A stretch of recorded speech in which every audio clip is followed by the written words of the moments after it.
أشهد أن لا إله إلا الله وحده لا شريك له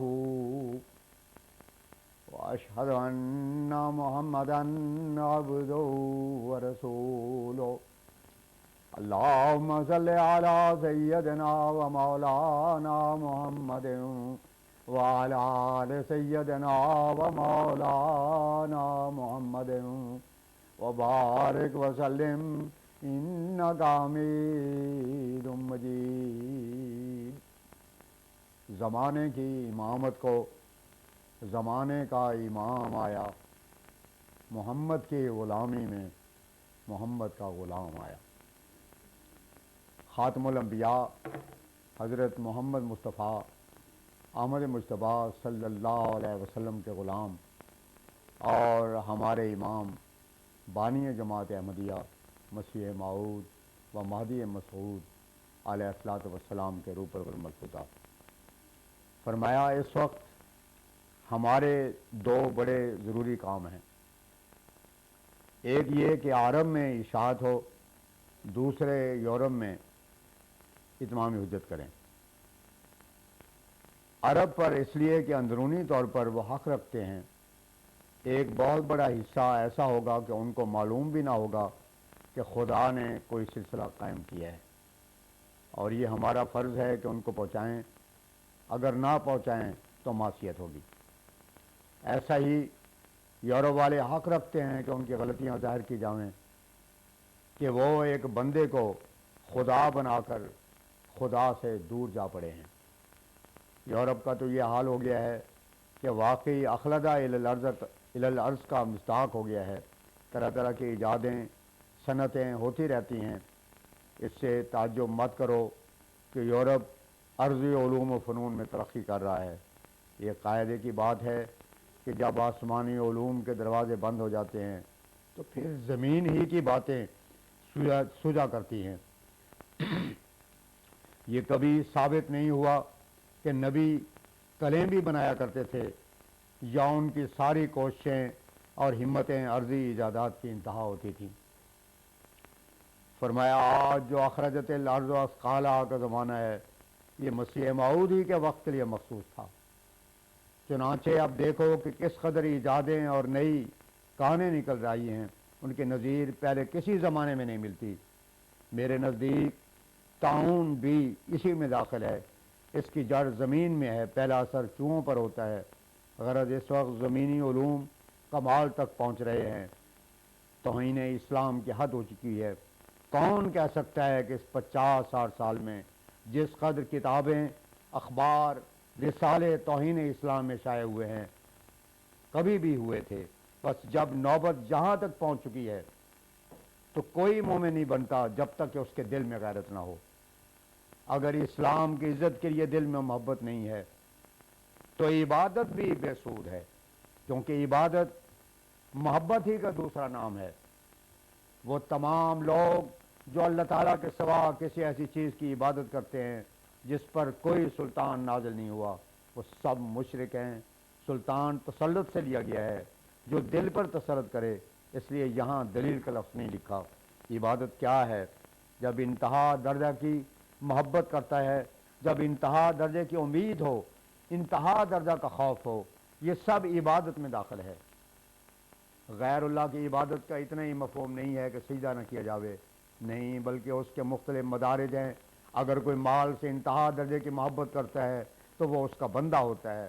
خدا کا بندہ وہ ہے جو خدا کے سوا اور چیزوں کی حد اعتدال تک رعایت کرتا ہے۔ اسلام میں محبت اور امید منع نہیں ہے، مگر ایک حد تک۔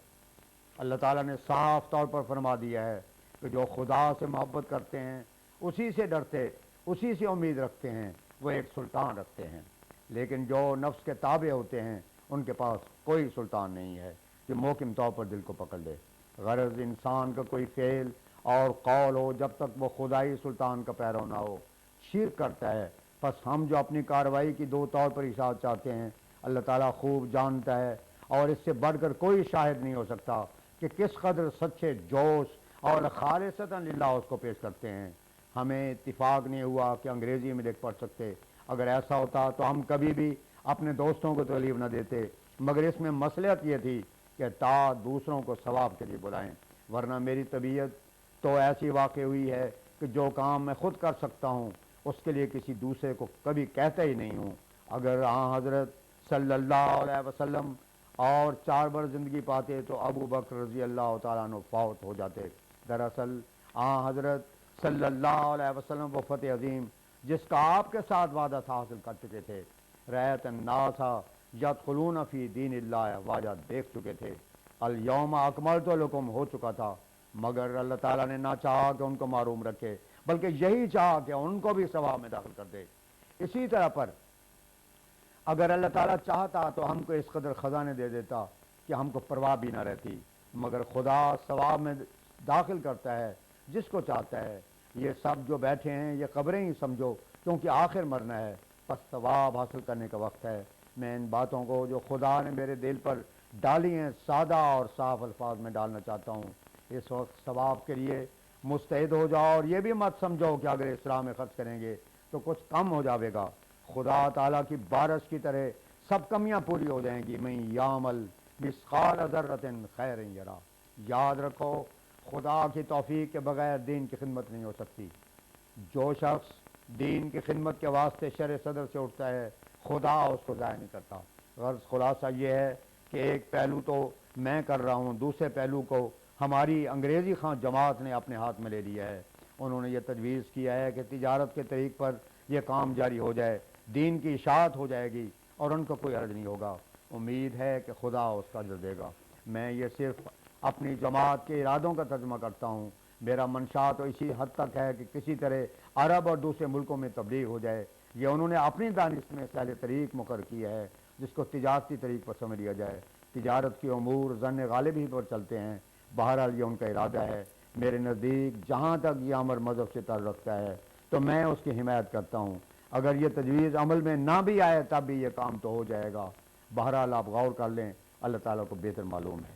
1 اپریل 1901۔ اکثر لوگوں کے خطوط آتے ہیں کہ فلاں شخص نے ہم سے یہ سوال کیا اور ہم اس کا جواب نہ دے سکے۔ ایسی حالت میں انسان کچھ مذبذب اور کمزور ہو جاتا ہے۔ فرمایا یاد رکھو آئے دن وساوس میں پڑھنا ناقص معرفت کا نتیجہ ہوتا ہے۔ معرفت اور بصیرت تو ایسی شے ہے کہ انسان فرشتوں سے مساوہ کر لیتا ہے۔ میں سچ کہتا ہوں کہ معرفت جیسی کوئی طاقت نہیں ہے۔ پرندے کہاں تک اڑ کر جاتے ہیں، لیکن معرفت والا انسان ان سے بھی آگے نکل جاتا ہے اور بہت دور پہنچ جاتا ہے۔ بس اصل مدعا یہی ہے کہ ہمیں وہ یقین حاصل کرنا چاہیے جو اطمینان کے درجے تک پہنچا دیتا ہے۔ بدوں اس کے انسان بالکل ادھورا اور ناقص ہے اور اس کی ترقی کے دروازے بند ہیں۔ فرمایا ہماری جماعت کے لیے یہ امر ضروری پڑا ہوا ہے کہ وہ اپنے وقتوں میں کچھ وقت نکال کر آئیں اور یہاں صحبت میں رہ کر اس غفلت کی تلافی کریں جو غیبوبت کے زمانے میں پیدا ہوئی ہے، اور ان شبہات کو دور کریں جو اس غفلت کا باعث ہوئے ہیں۔ ان کا حق ہے کہ وہ ان کو پیش کریں اور ان کا جواب ہم سے سنیں۔ بھلا اگر کمزور بچہ جو ابھی دودھ پینے اور ماں کے کنارے عاطفت کا محتاج ہے اس سے الگ کر دیا جائے تو تم امید کر سکتے ہو کہ وہ بچ رہے گا؟ کبھی نہیں۔ اسی طرح بلوغ سے پیشتر کے کمال اور معرفت کا حال ہے۔ انسان کمزور بچے کی طرح ہوتا ہے، معمور من اللہ کی صحبت اس کے لیے ضروری ہوتی ہے۔ اگر وہ اس سے الگ ہو جائے تو اس کی ہلاکت کا اندیشہ ہوتا ہے۔ فرمایا در حقیقت یہ ایک بہت ہی ضروری امر ہے۔ اگر خدا تعالیٰ کسی کو توفیق دے اور اس کو سمجھ لے کہ بار بار آنے کی کس قدر ضرورت ہے، اس سے یہی نہ ہوگا کہ وہ اپنے نفس کو فائدہ پہنچائے گا بلکہ بہتوں کو فائدہ پہنچ سکے گا، کیونکہ جب تک خود ایک معرفت اور بصیرت پیدا نہ ہو وہ دوسروں کو کیا راہ بتائے گا۔ یہی وجہ ہے کہ بعض شریر الطبع لوگ ایسے آدمیوں کو جن کو بار بار آنے کی عادت نہیں کوئی سوال کرتے ہیں، کیونکہ انہوں نے جوابات سنے ہوئے نہیں ہوتے اور ساکت ہو کر نہ صرف خود خفت اٹھاتے ہیں بلکہ دوسروں کے لیے جو دیکھنے سننے والے ہوتے ہیں ٹھوکر کا موجب ہو جاتے ہیں، اور نتیجہ یہ ہوتا ہے کہ اس خفت اور سکوت سے ایمان پر ایک زد پڑتی ہے اور اس میں کمزوری شروع ہو جاتی ہے، کیونکہ یہ قاعدے کی بات ہے کہ جب انسان مغلوب ہو جاتا ہے تو وہ غالب کے اثر سے بھی متاثر ہو جاتا ہے۔ بسا اوقات اس کے دل کو وہ اثر سیاہ کر دیتا ہے اور پھر قاعدے کے موافق وہ تاریکی بننے لگتی ہے، یہاں تک کہ اگر اسی میں اس کو موت آ جائے تو وہ جہنم میں داخل ہوا۔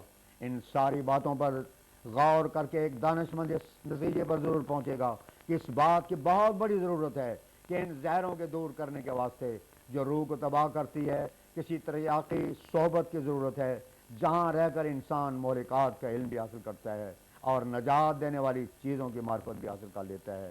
اسی واسطے ایک عرصے سے میرے دل میں یہ بات ہے اور میں سوچتا ہوں کہ اپنی جماعت کے امتحان سوالات کے ذریعے سے لوں۔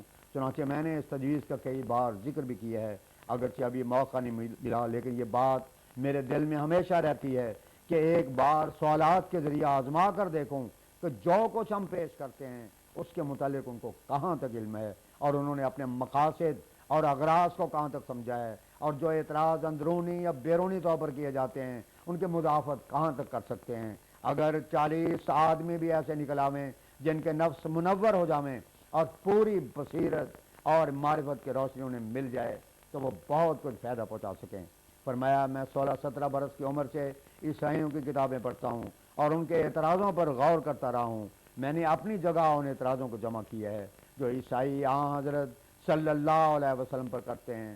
ان کی تعداد 3000 کے قریب پہنچ ہوئی ہے، لیکن جب میں ان لوگوں کے اعتراضوں کو پڑھتا ہوں جو میری ذات کی نسبت کرتے ہیں تو میں ہمیشہ یہی کہا کرتا ہوں کہ ابھی ان اعتراضوں میں پورا کمال نہیں ہوا، کیونکہ خاتم النبیین کی پاک ذات پر جب اس قدر اعتراض کیے گئے ہیں تو ہم مخالفوں کا منہ کیوں کر بند کر سکتے ہیں۔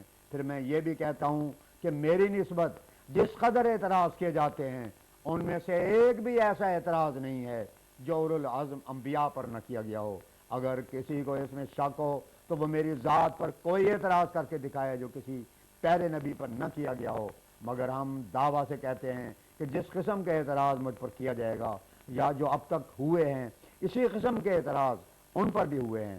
بات یہ ہے کہ یہ سلسلہ منہاج نبوت پر قائم ہوا ہے، اس لیے سلسلہ کی سچائی کے لیے وہی معیار ہے جو انبیاء علیہ السلام کی صداقت کے لیے ہوتا ہے۔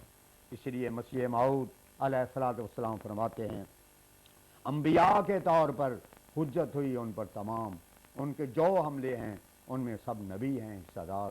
مجھ کو کافر کہہ کے اپنے کفر پر کرتے ہیں مور، یہ تو ہے سب شکل ان کی، ہم تو ہیں آئینہ دار۔ وآخر دعوانا ان الحمدللہ رب العالمین۔